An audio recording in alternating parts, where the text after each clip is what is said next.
सहना भवतु सहनौ भुनक्तु सह वीर्यङ्करवावहै तेजस्विनावधीतमस्तु मा विद्विषावहै ॐ शान्ति शान्ति शान्तिः नारायणं नमस्कृत्य नरं चैव नरोत्तमं देवीं सरस्वतीं व्यासं ततो जयमुदीरयेत्।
Jai Gurudev.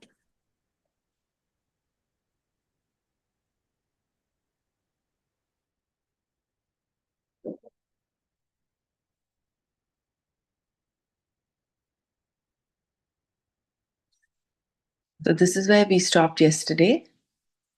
Different kinds of negation.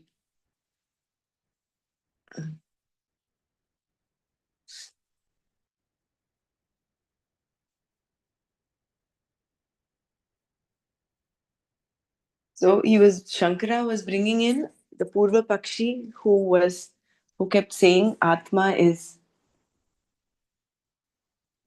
realized through karma only, and that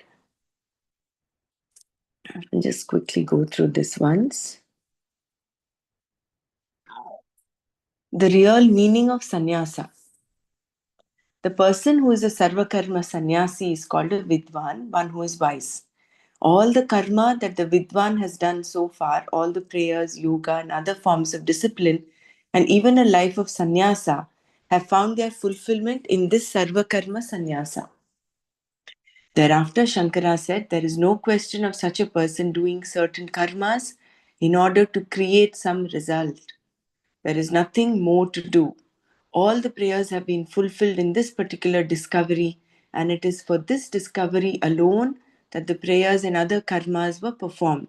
In this way, Shankara connected Vedanta Shastra to the Karma Shastra. Karma Yoga is meant for this alone. Thus, sannyasa is really Sarva Karma Sannyasa. For the Sarva Karma Sannyasi, there are no karmas to be performed. The point here is that the rituals enjoined by the Shastra need no longer be performed by the Sarva Karma Sannyasi. If the person continues to be a householder, he or she is purely playing out previous karma, prarabdha karma, and whatever one was doing is continued. King Janaka was a case in point. Although he was considered a wise man, he continued to be the ruler of a kingdom and was not bothered by the role at all. Like Janaka, one can be a wise person and be in the world, or be a sannyasi without playing any roles, having given up everything to pursue knowledge. Either way, it is possible. Being a jnani has nothing to do with what the jnani seemingly does and does not do. This is what is meant by Sarva Karma Sannyasa, as established in the Shastra and elaborated upon here by Shankara. When you say I am affected, then Atma is looked upon as an object, a karma that has something affecting it. This object can be a person, an event, or even Ishvara. Anyone who looks upon Atma as an object does not know Atma.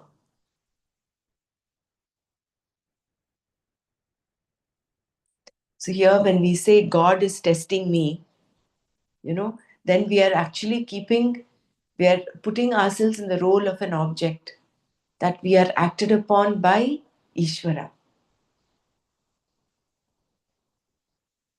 Often we find people saying, oh, this is testing time, this is God is testing me, right? So it implies that you are considering yourself as an object. Anyone who looks upon Atma as an object does not know Atma. The samsari's ignorance, ajnana, is such that not only does the person look upon himself or herself as a karma object, but also as a karta, which only heightens the ajnana. One looks upon oneself as a doer, otherwise, one could not be a sinner. Unless a person performs action, there is no way of sinning, nor is there any way of gathering karmas and karma phalas. Some people do not take, so this is the Advaityan's point of view. Now, from now on, is the Purva Pakshis coming in as a counter argument.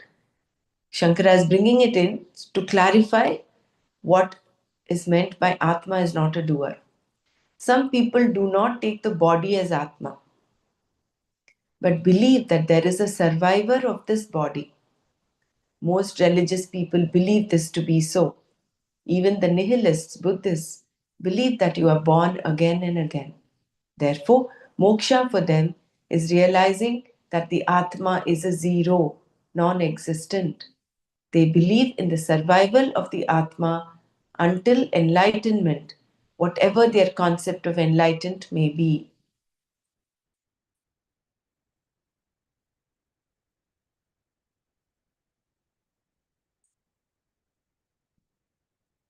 Thus, in all religions, they talk of an Atma other than the physical body, referred to as the soul, that which survives death.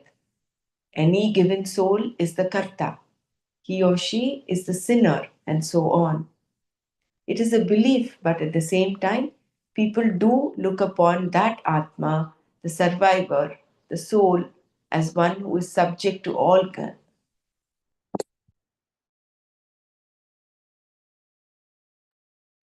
one who is subject to all kinds of karma, all kinds of punya, papa, imperfections, and so on, and is one who may get some kind of bliss experience later. All these beliefs were negated here by Krishna.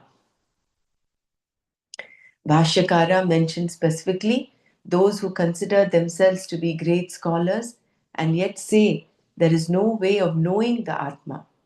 They say that knowledge of the Atma free from kartritva, doership, is not possible, and therefore sarva karma sannyasa is also not possible.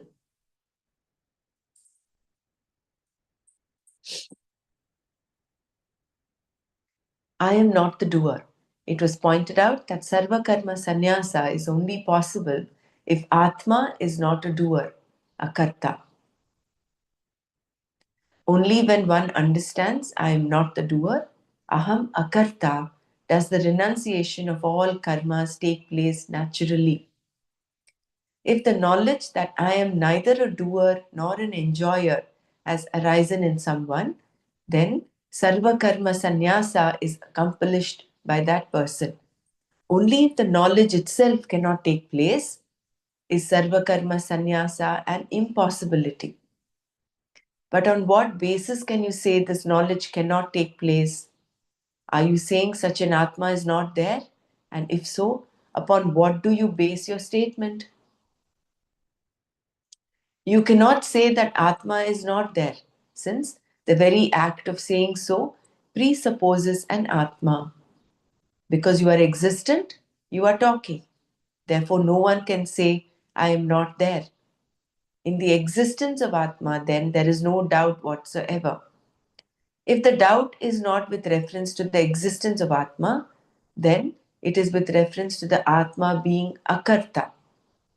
It is easy to assume that there can be no akartr Atma because the Atma is known as karta and not as akarta. And if there is an Atma that is akarta, there is no way of knowing it. This could be the contention of most people who do not understand that there is no kartritva for the Atma. To this we answer as follows. If Atma is the karta, it must always be the karta. If the Atma is always the karta, if kartritva is the very nature of the Atma, then as a doer, it should be doing all the time. But that is not what happens. Sometimes you fall back and do nothing at all. You only enjoy. Then you see only enjoyership, bhoktritva, and no kartritva. Similarly, if enjoyership were the nature of Atma, then Atma would be a bhokta all the time. Thus, Atma is neither karta nor bhokta. Why? Because it is not always, your Atma is not always a karta, not always a bhokta. There are also moments where neither doership nor enjoyership is there, when there is no I sense at all, because this I notion, ahankara, is absent at times between two thoughts. For example, how then are you going to account for this experience? You cannot, nor can you say that the Shastra says the Atma is a karta, because it says that Atma is a karta, and we have no data whatsoever to contradict this statement. You may agree with the Shruti that Atma is akarta, but may say that knowledge of such an Atma is not possible because it is not the object of your mind. But Shastra says that such knowledge has got to be gained by the mind alone, for which there is a pramana, the Shastra. You have a mind that is capable of the knowledge that will destroy the ajnana, the ignorance. This is all that we are talking about. And you say it is not possible. Is it that it is not possible for you? Or is it because it is not possible at all?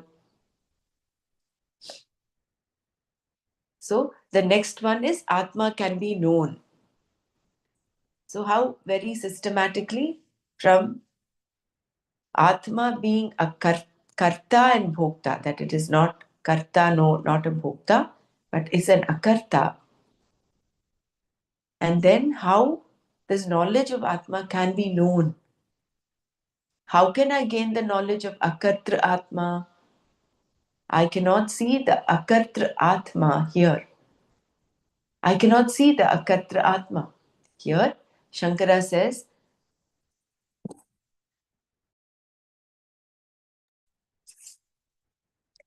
that the knowledge of Atma is not similar to the knowledge of an object, but is rather the removal of ignorance about the subject itself.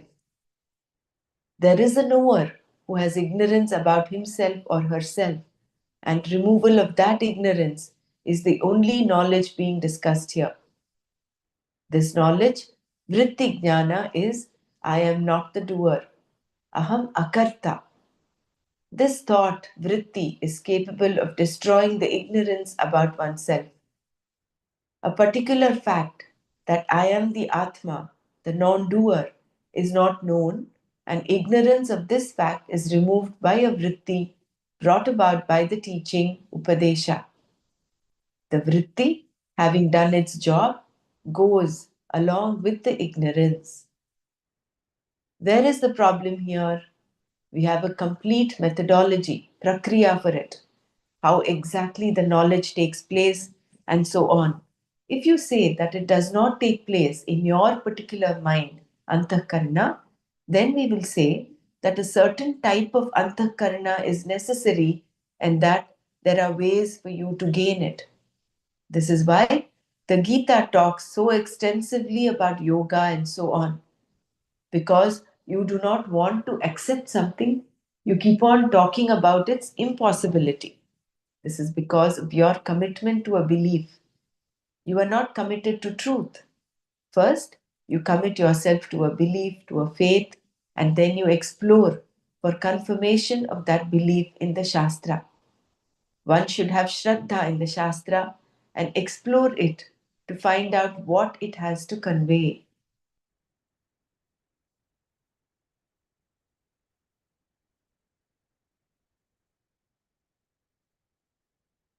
The importance of intellectual honesty. If you are honest, committed to truth, all you need to do is look back at what has been said here. You will find nothing that you can disown or disprove. All that has been said is something that you have to see as it is. We are not proposing anything speculative. We are not making a promise. We say that you are an akarta, that you are avinashi, indestructible. How can such a person perform any action, there being no action really?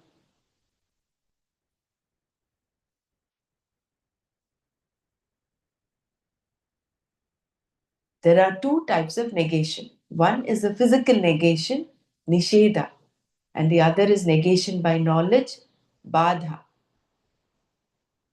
The kartritva buddhi is there and it is negated. You may see the same person performing an action, talking, for example, and at the same time saying that Atma is akarta and so on. One could say that Krishna was talking and was therefore akarta. Arjuna could have said to Krishna, "You are performing the action of talking to me. How then can you tell me that Atma is akarta?" To say that the one who knows Atma does not perform any action means that you do not know Atma. To say that the one who knows Atma does not perform any action means that you do not know Atma. Krishna was definitely performing actions. For one thing, he was driving Arjuna's chariot. Does this not make him an Ajnani? And if he is an Ajnani, what does he have to teach? This kind of question arises only because Atma is not understood. When you see the sun rise, you enjoy it and negate it also because you know that the sun does not actually rise. There is a conclusion that the sun rises, and because I see it rising, I say that the conclusion is true. I perceive it, therefore, the sun rises in the eastern sky. By further knowledge, however, we understand the whole process of why the sun appears as though it is rising.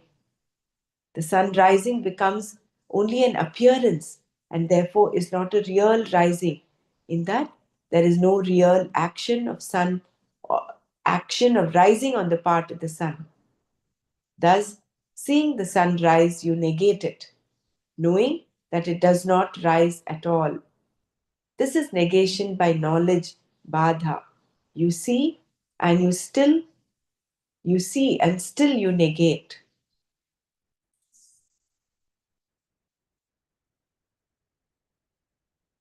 Similarly, we see a variety of colors in a peacock's feathers, but there are no such colors in fact. The appearance of color is due to different prism like structures that reflect light in a particular manner. This is purely badha, negation by knowledge. It does not mean that you are negating the perception of color, only that you are negating color being there.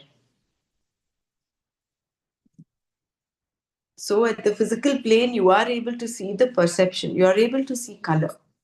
But what you're negating is through knowledge, badha, that actually speaking, there is no color. It is only the illusion of color, the appearance of color because of the white light going through those different prism like structures in the feathers. In fact, all science is purely badha.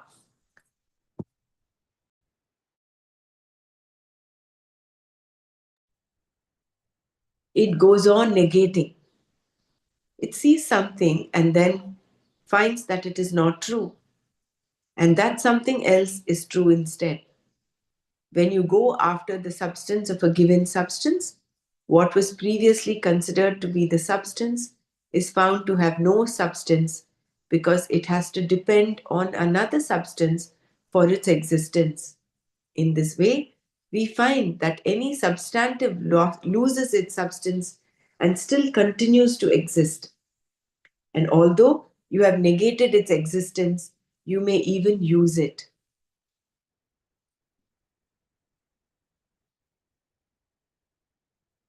Badha is a kind of negation that is done by everyone. A physicist will say that gold is nothing but some quanta of energy. Copper is also some quanta of energy.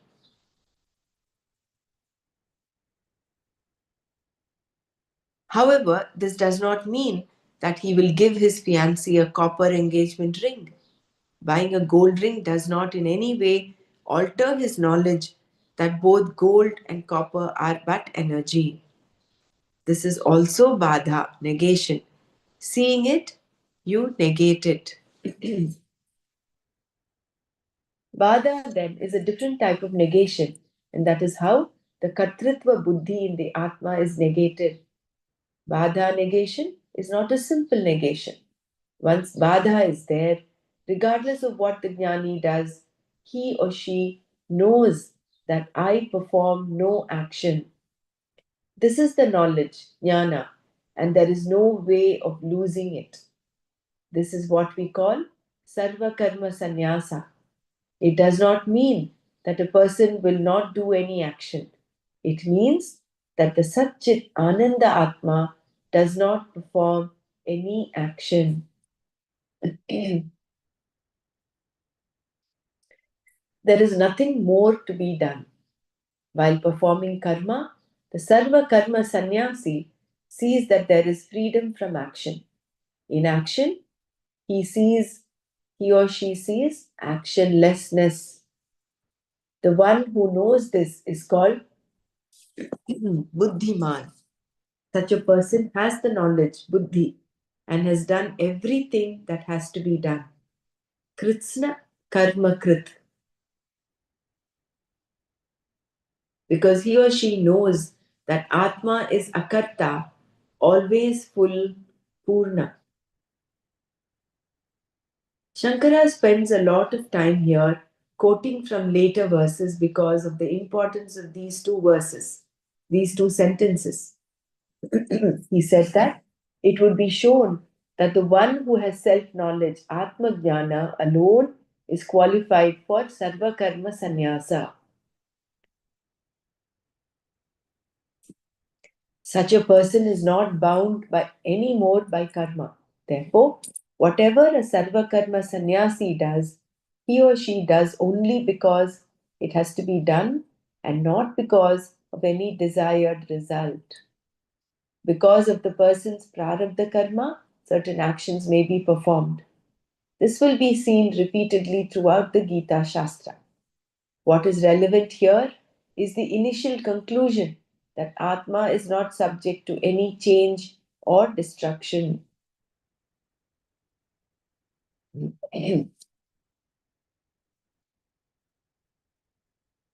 So we started off with the Sarva Karma Sannyasa, that is Jnana. And a person who knows the Atma knows it as the non doer. And then different arguments were brought up as to say how different belief systems believe that Atma is something that survives the physical body and that there is rebirth and that Atma is subject to Papa and Punya. Or, according to the nihilists, the Buddhists, that Atma is non existent. And then how Shankara Bhashyakara says negates that Atma is a Karta and Bhokta. That Atma is existent is proven, is a fact, is the truth.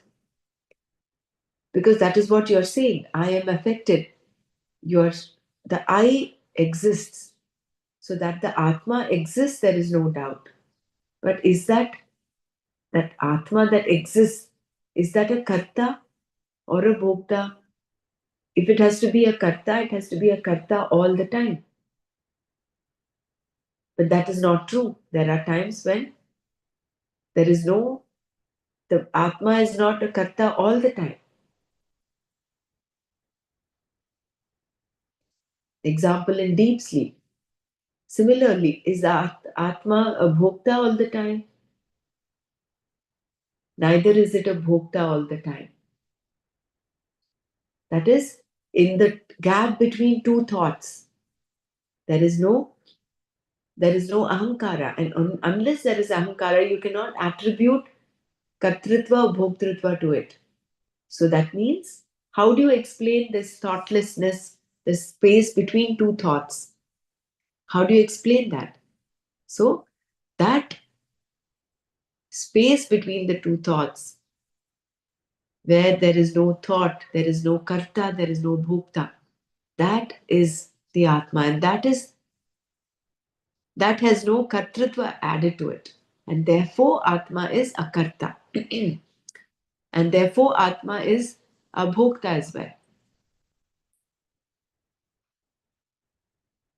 And then the question comes as to whether knowledge of this atma can happen in the mind, because if you consider atma is not an object, then how can you get this knowledge in the mind? The shastra says it is only through the mind that you can recognize this knowledge. Not any mind, but a pure mind. And then the Shastra as a pramana, it brings up this knowledge through negation. Two kinds of negation: physical negation, nisheda, and badha, knowledge, negation by understanding through knowledge. And those three beautiful examples of how the sun rising is actually, the sun is not actually doing any act of rising, it is only an illusion. But it's not that you don't perceive the sun rising. You, of course, see the sun coming up from the eastern sky. But through knowledge, through badha, you understand that it is not rising. So there is an action, so to say. But in that action, you see actionlessness. Same thing with the color peacock's feathers, the colors in the peacock's feather. And therefore, with respect to the Atma, the person who knows the Atma is a non doer, he has come to the state of sarva, that is sarva karma sannyasa. He may be acting like Krishna did, was driving the chariot, he was talking, he was teaching, but he he knows that he is the non-doer. He is not the doer. And when you reach the state of non-doership, you may be doing karma, but that karma does not accrue any karma phala. And therefore you are out of the samsara, you're out of the cycle of birth and death. But whatever actions are done is only based on the prarabdha karma, what has to be done. Does anyone want to share anything before we go on to the next verse?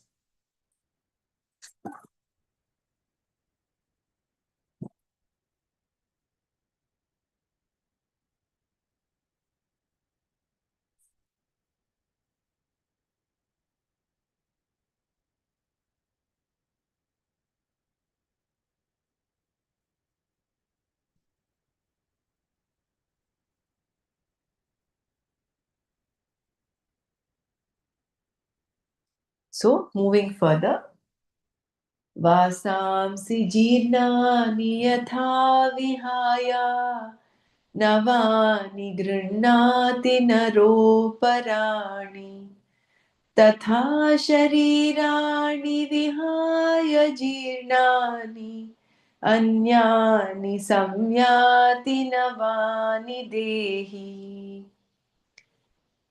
Naraha, a human being, yatha, just as, jirnani, old, vasamsi, clothes, vihaya, giving up, aparani, others, navani, new, grinnati, takes, tatha, so too, dehi, the indweller of the body, jirnani, old, sharirani, bodies, vihaya, giving up, anyani, others, navani, new, samyati, takes.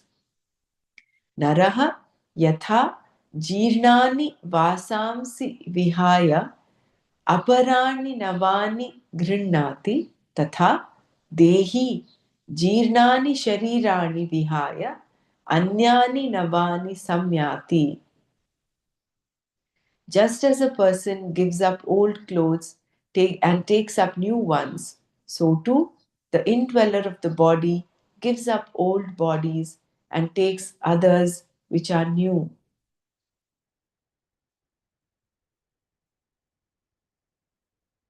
The word nara means a human being, or etymologically, one who cannot be destroyed, one who always survives somehow. If a person is enlightened, he or she survives eternally as eternal Brahman. If not, the person merely survives. How? The word yatha, meaning just as, indicates that an illustration is about to be presented here. Here, the illustration used is the discarding of old clothes for new or better ones.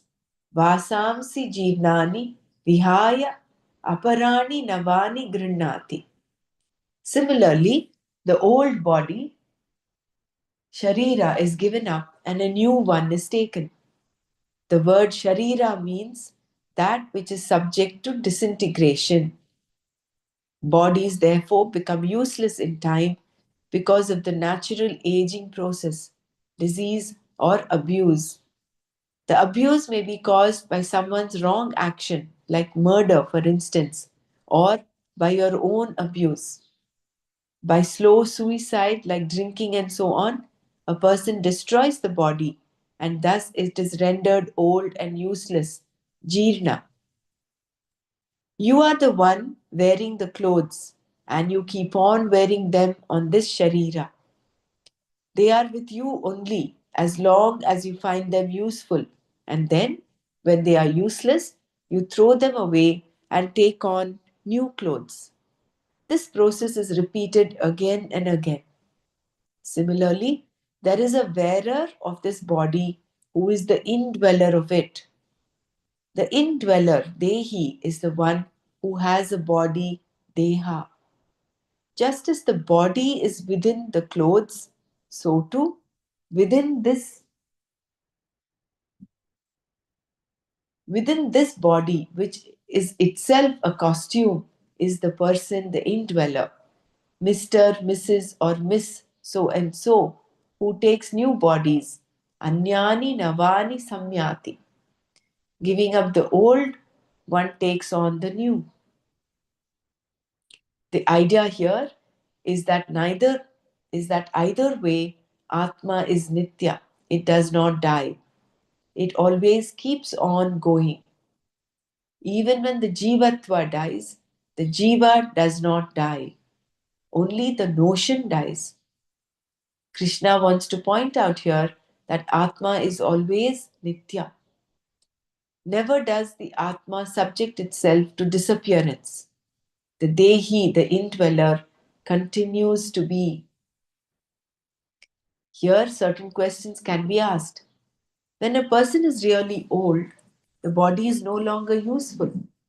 A man, for example, may be 98 years old and unable to hear, see, walk, or do anything. He cannot digest his food or even open his mouth. And even if he can, he has no teeth. Such a body is definitely useless, like an old Cadillac. The only difference is that certain parts are salvaged from the Cadillac, whereas the old body has nothing to donate. Everything is so old and worn out that to receive a donation from such a person, one would need to be at least 150 years old. The body as a suit of clothes. Because this old body is no longer useful, the person gives it up. That he lets it go and takes a new body is understandable, just as the giving up of old clothes and the taking on of new ones is understandable. However, the example does not seem to hold in all cases, given that we see people dying away in the prime of youth with cancer and so on. We can understand that accidents are due to someone's mistake, carelessness, or whatever. Someone dying because of a homicide is also understandable in that another person abused his or her free will by performing a destructive action against a body which can be objectified by others.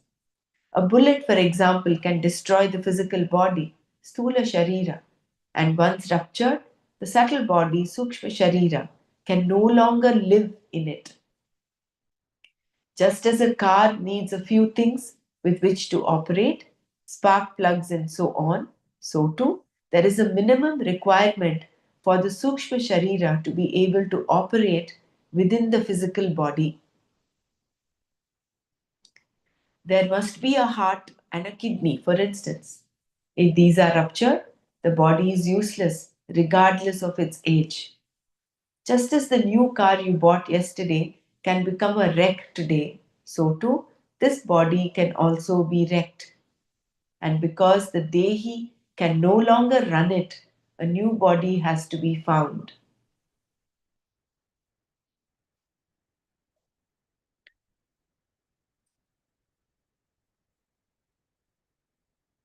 However, when a young person dies of leukemia or due to some unknown reason, we cannot say that he or she did anything wrong to bring about this disease. The person may have done one or two things wrong, but nothing sufficient to develop cancer. Crib death is but one of the many ways a child may die. People are also struck down in youth and middle age in any number of ways. Energetic, ambitious people with a lot of plans and many irons in the fire do succumb to heart attacks. Why do people die away like this when the body is not yet worn out? The answer to these questions is as follows. So, these are all the counter arguments that are being brought up. The arguments that are being brought up. Now we'll see the counter arguments. What is said is that the death of the physical body depends on the Dehi. If the Jiva has taken this body and is a survivor of death, then there must be some cause which has brought this body into being. If you accept that there is a Dehi other than this body who survives death, then that Dehi having survived not only this death but previous ones also is always a survivor. The Dehi then must have come to this body because of his or her own karma, not because of God's will or for any other reason.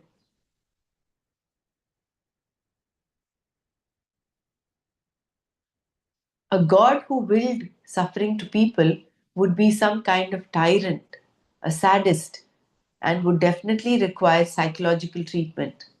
Why else would he put so much sadness into people? One person is born with leprosy, another with syphilis, AIDS, and whatnot. through no fault of that person. What kind of God would sit there and give people such sadness from the very start? Not only for the growing child, but for everyone around as well, since seeing such suffering is a sickness in itself. Anyone who is responsible for doing such things is a sadist and is the first one who should be brought to justice. We could never sing in praise of such a Lord. God is not a tyrant. Only a sadistic God could be a tyrant. Before we go here, I just want us to sum this up. So basically, Vasamsi Jirnani Yathavihaya Navani Grihnati Naroparani Tatha Sharirani Vihaya Jirnani Anyani Samyati Navani Dehi. So the analogy here is that just as one gives up old clothes and wears new ones, the Dehi, the indweller of the body, that is the Jiva, drops the body and takes on a new one. Dr. Brahmana, you read not this paragraph, there is, I think, third paragraph, I think. It talks about the body. I didn't understand that part. It went very fast. Vasamsi, that's Vasamsi means taking clothes. Vasamsi means old. Clothes, okay. Not the third. Vasamsi is clothes, yeah, sorry. Yeah, clothes, right? Yeah. Yeah, clothes. Okay. That second and yeah, I think second or third paragraph I was wanting to read. Yeah. Yeah, I will, you are the one wearing the clothes from that one. Yeah. So can we just share what we've understood? I'll of course read this part. Okay, Yeah. that's fine.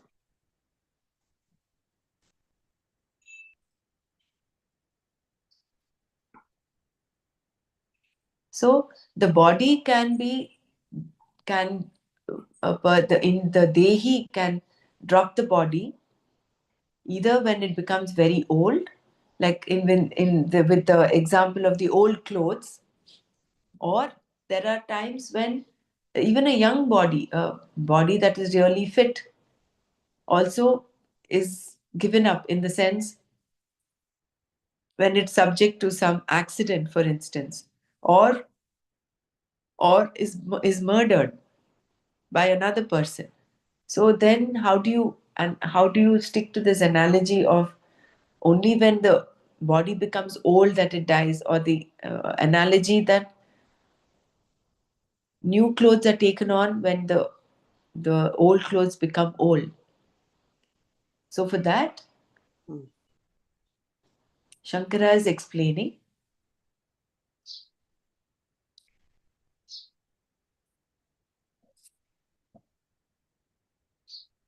About the disease and all that, right? the Yes. disease and how that the Sukshma Sharira requires a certain set of rules for it to be there in the Stula Sharira.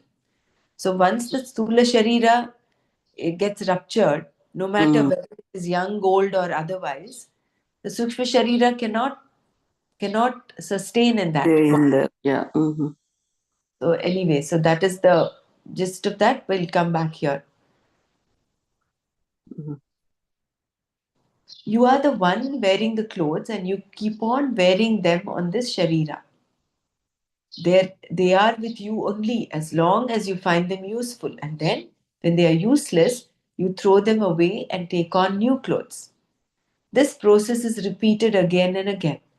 Similarly, there is a wearer of this body who is the indweller of it. The indweller, Dehi, is the one who has a body, Deha. So, the Deha is equivalent to clothes. The Dehi is the person who is wearing the clothes. Hmm? Just as the body is within the clothes, so too within this body, which is itself a costume, is the person, the indweller, Mr., Mrs., or Miss. so and so, who takes new bodies. Anyani navani samyati. Giving up the old, one takes on the new. This is clear, right? So, I kind of missed the Dehi and Deha part, so I uh, wasn't sure. So the indweller is Dehi, and the external body is so that Deha. Dehi can we say Jivatma also? Dehi is it the same, That's no? what I was wondering. It was including Atma, the Sukshma No, Sarira, no. all that is. Jivatma is like the individual. If we talk of an individual, we say Jivatma, and or we can like Dehi and Jivatma. They are like synonyms. correct. They are synonyms, right? Yeah. They are synonyms. But in the Atma is it included in this indweller? Idea is Yeah. here that either way Atma is Nitya. Yes. That indweller, see, the reason why they brought this up is saying that the indweller is eternal. The body is subject to change, the body is subject to death, but the indweller remains Nitya. Just like how, with respect to clothes, if you take the analogy of the clothes are subject to change, they're subject to wear and tear. But the physical body, in that example, is Hmm. is the one that is wearing these new clothes every time. So to say that the physical body there is is apparently eternal. It's only the clothes that are changing. Now, when you extrapolate this to Dehi and Deha, the Deha is subject to change, subject to birth, death, whereas the Dehi is eternal. Hmm. So the can you scroll up a little bit? This fourth one probably talks about that Nitya. The They. idea here is that either way, Atma is Nitya, it does not die, Hmm. always keeps on going. Even when the Jivatva dies, the Jiva does not die, only the notion dies. Krishna wants to point out here that Atma is always Nitya. Never does the Atma subject itself to disappearance. The Dehi, the indweller, continues to be.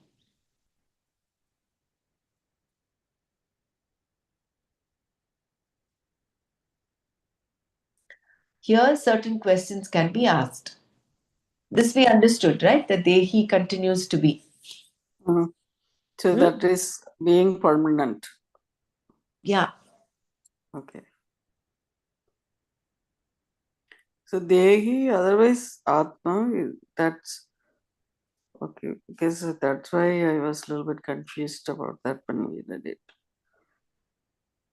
But Here, in the last Dehi, paragraph, we read Jivatma. that based on the karma pala, that we taking another birth, like that. Also with all these other problems, right? With the sickness or suffering or whatnot. It's not God is doing it.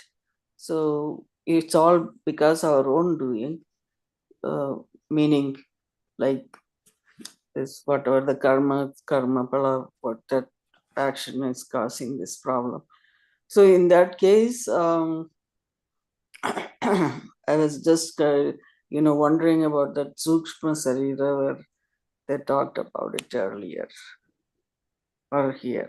I don't know, maybe.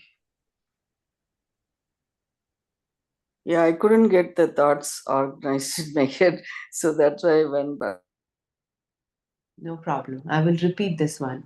Here, certain questions can be asked. When a person is really old, the body is no longer useful. A man, for example, may be 98 years old and unable to hear, see, walk, or do anything.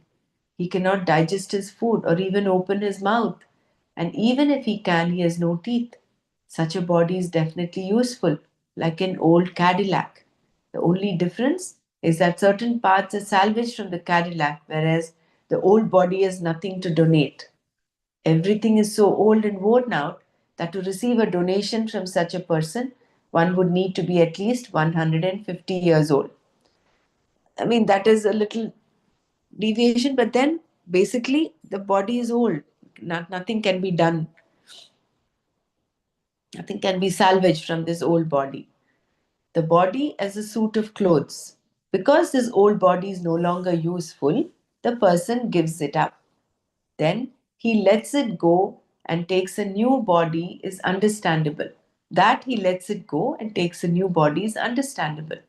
Just as the giving up of old clothes and the taking on of new ones is understandable. However, the example does not seem to hold in all cases, given that we see people dying away in the prime of youth with cancer and so on.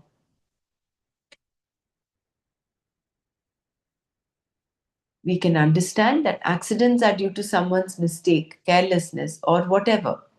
Someone dying because of a homicide is also understandable in that another person abused his or her free will by performing a destructive action against a body which can be objectified by others.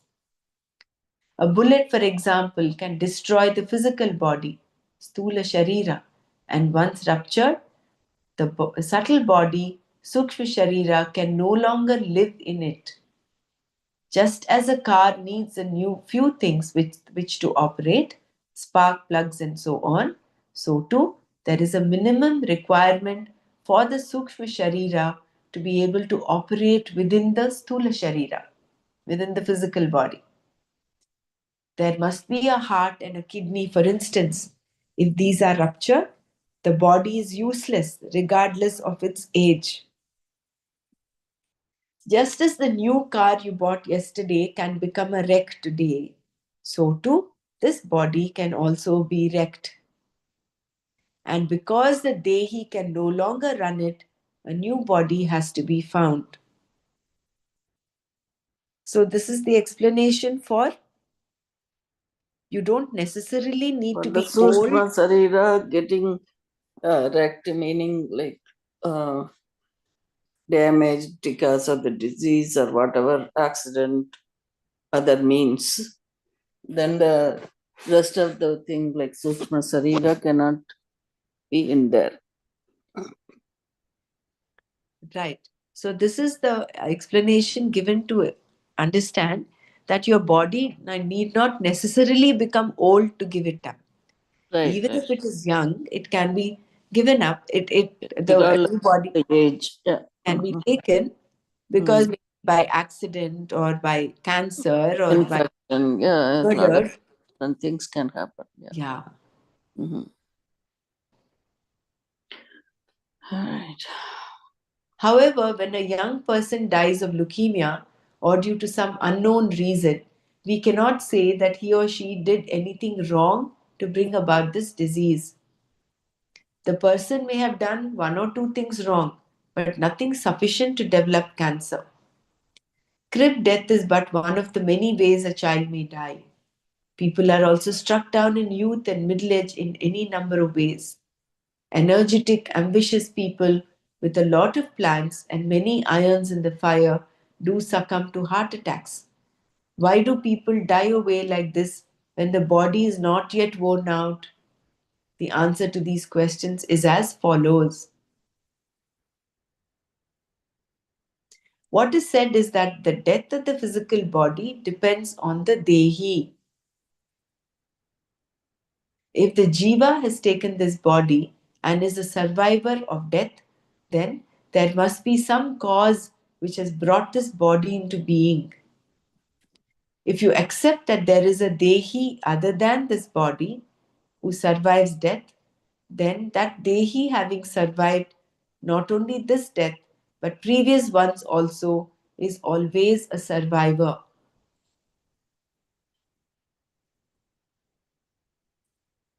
The Dehi then must have come into this body because of his or her own karma, not because of God's will or for any other reason. I think we will stop here. We will do this paragraph tomorrow again. Mm-hmm. Yeah, thank you. Because this is the last two paragraphs were a little bit yeah. need to We'll discuss. take this up. We'll mull over this. Yeah, Yeah. sure. It is not like basically what they're saying is it is not God who gives. The Dehi must have come into this body because of his or her own karma. Mm-hmm. And God is not the tyrant. He is not the one giving this. We set out our blueprint for our. Yeah, and that is why here it mentioned Degi, right? So based on that, meaning that includes, I was thinking about Karna Sarira and that kind of stuff. So, I mean, Atma is in there, but like wherever there is being, that Brahman is there. That's what we read, right? Chaitanya is there. So, in this particular one, yeah, we should read it one more time. This paragraph. We'll read these two paragraphs one more time tomorrow, okay? Om Loka Samasta Sukhino Bhavantu. Om Shanti Shanti Shanti. Om Tat Sat Shri Krishnarpanamastu. Jai Gurudev. We'll do a meditation before we leave.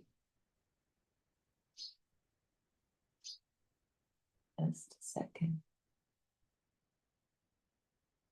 Ya Rasulullah, I was busy. I didn't.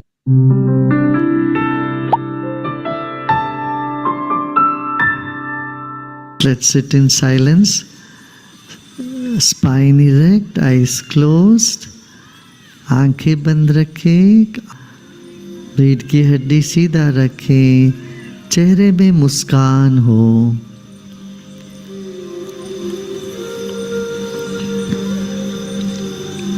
अपना पूरा शरीर पर ध्यान दें.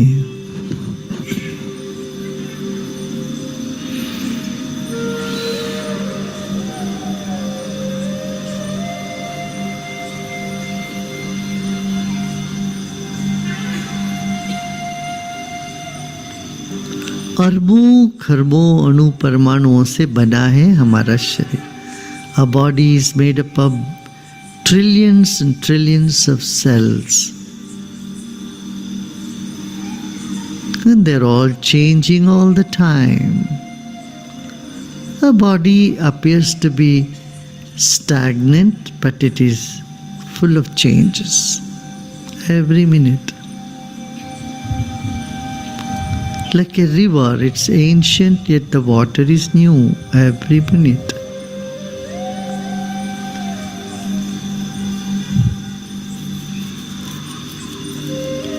Nothing solid in your body, everything is fluid, everything is changing. Honor your own body.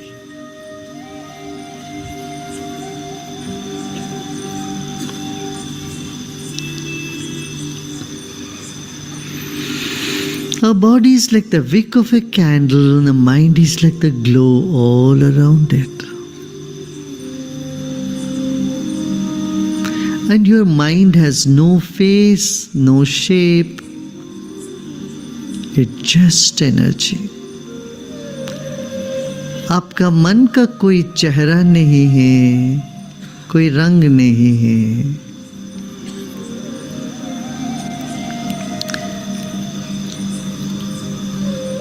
ऐसे ही सबका मन भी ऊर्जा ही है. Discard all the faces and see everyone only as energy.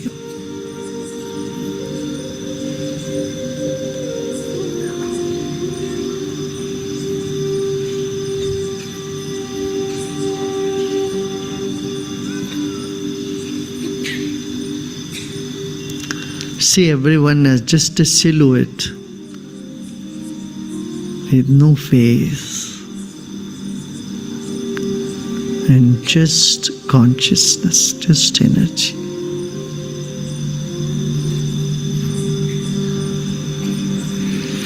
Let's take a deep breath in with a smile.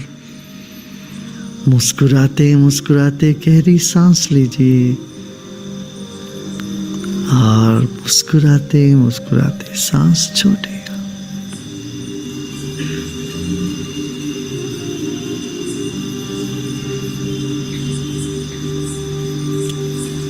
एक विराट ऊर्जा का एक अंग है आप। You are just a part of an ocean of energy. That's called the Brahman.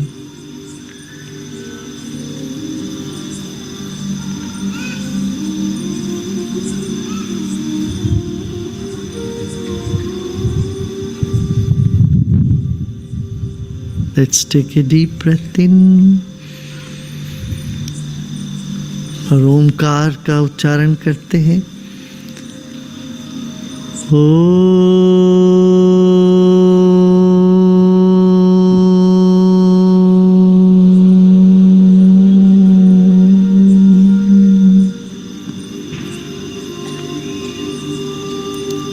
Let the sound of Om reverberate in every cell of your body, in every corner of your mind. Sound Om is purifying and energizing. Let's breathe in again.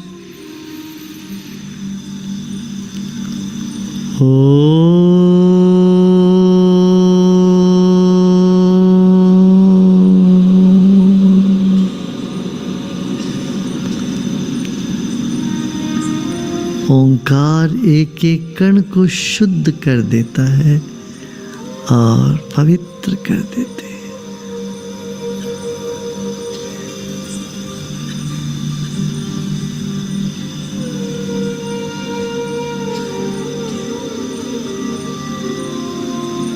फिर एक गहरी सांस लीजिए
ओम शांति शांति शांति।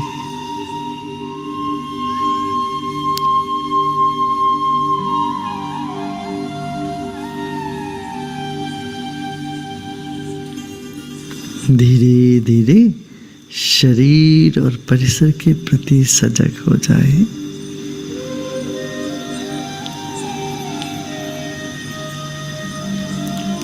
एक गहरी सांस लीजिए। Take a deep breath in And as you breathe out, you may gently open your eyes.